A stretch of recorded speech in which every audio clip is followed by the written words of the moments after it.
Salam jumpa lagi, Bapak Ibu, saudara-saudariku yang dikasihi Tuhan.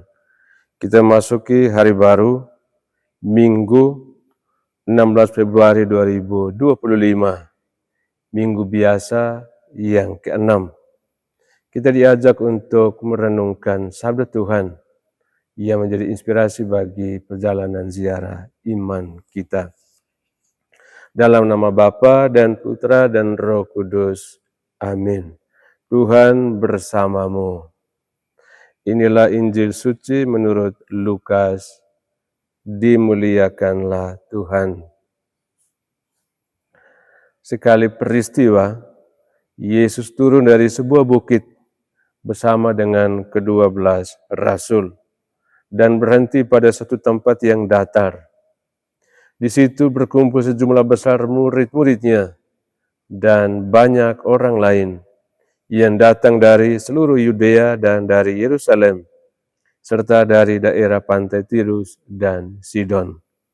Lalu, Yesus memandang murid-muridnya dan berkata, "Berbahagialah hai kamu yang miskin, karena kamulah yang empunya kerajaan Allah.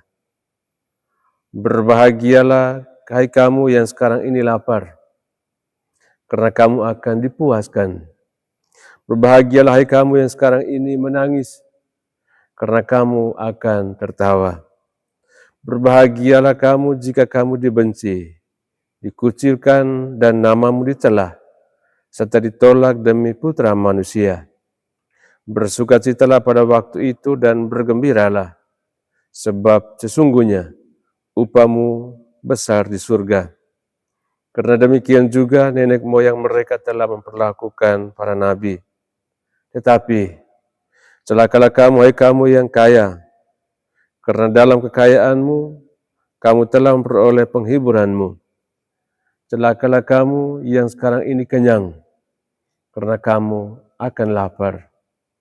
Celakalah kamu yang sekarang ini tertawa, karena kamu akan berduka cita dan menangis.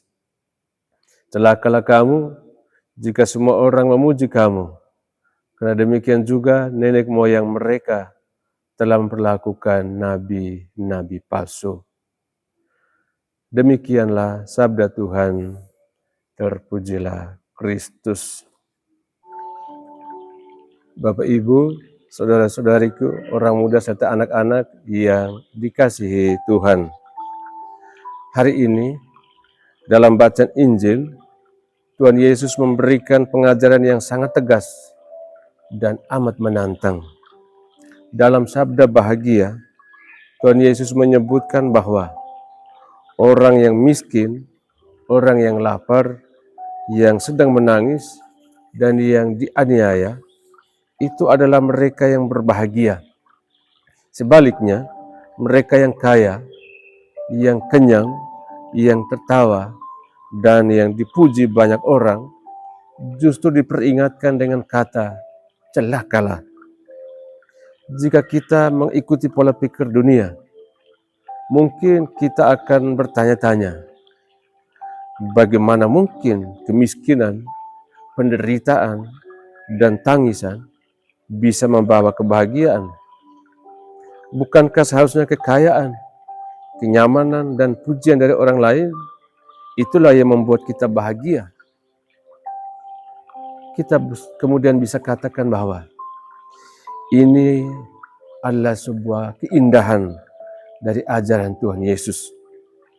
Dia mengajak kita sekalian untuk melihat kebahagiaan dari sudut pandang Tuhan Allah sendiri, bukan berdasarkan cara pandang kita manusia, bukan dengan kacamata dunia.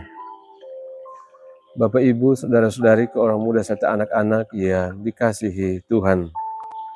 Bagi dunia, uang dan kekuasaan sering dianggap sebagai sumber kebahagiaan.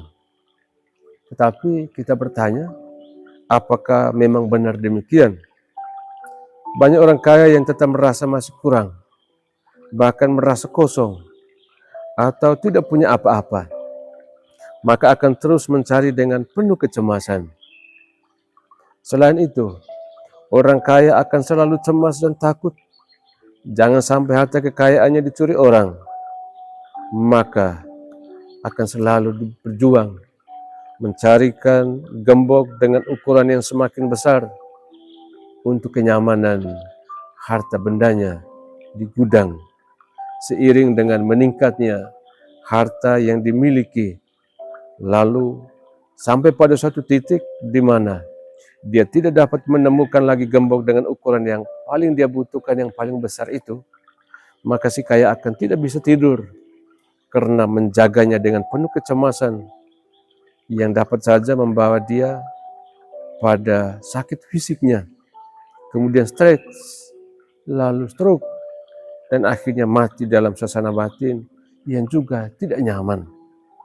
Banyak juga orang sukses yang tetap tidak menemukan kedamaian dalam hidup mereka karena selalu merasa masih kurang, belum cukup, mesti dicari lagi yang lebih memuaskan. Maka Bapak Ibu, saudara-saudari, orang muda serta anak-anak yang dikasihi Tuhan, Tuhan Yesus selalu mengajarkan kepada kita bahwa harta dan kenyamanan dunia itu sifatnya hanya sementara. Mereka yang terlalu melekat pada kekayaan, terlalu melekat pada kesenangan, mereka itu seringkali lupa untuk bersandar pada Tuhan. Mereka selalu merasa sudah cukup dengan apa yang mereka miliki dan tidak perlu lagi cari Tuhan Allah. Mereka tidak butuhkan lagi Tuhan Allah itu. Itulah sebabnya Tuhan Yesus kemudian katakan, celakalah kamu yang kaya, karena dalam kekayaanmu kamu telah memperoleh penghiburanmu. Sebaliknya Bapak Ibu, saudara-saudariku, orang muda serta anak-anak yang dikasihi Tuhan, mereka yang miskin, orang-orang lapar, dan yang menangis, seringkali lebih mudah bersandar pada Tuhan. Mereka sadar bahwa kekuatan mereka itu amat terbatas, sehingga mereka mencari penghiburan dalam doa dan dalam keyakinan imannya. Itulah sebabnya Tuhan Yesus kemudian katakan, berbahagialah kamu yang miskin, karena kamulah yang empunya kerajaan Allah. Saudara-saudariku, orang muda, Bapak Ibu, anak-anak yang dikasihi Tuhan, Yesus juga katakan demikian, berbahagialah kamu jika karena anak manusia orang membenci kamu, dan jika mereka mengucilkan kamu, mencela kamu serta menolak namamu sebagai sesuatu yang jahat. Seringkali ketika kita berusaha hidup benar di hadapan Tuhan, kita justru berhadapan dengan tantangan. Kita ditantang. Orang lain mungkin mengolok-olok iman kita.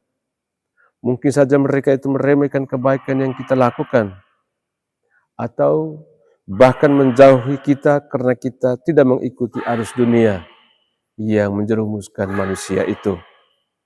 Tetapi Tuhan Yesus katakan dengan tegas, jangan takut, tetaplah setia, karena upahmu besar di surga.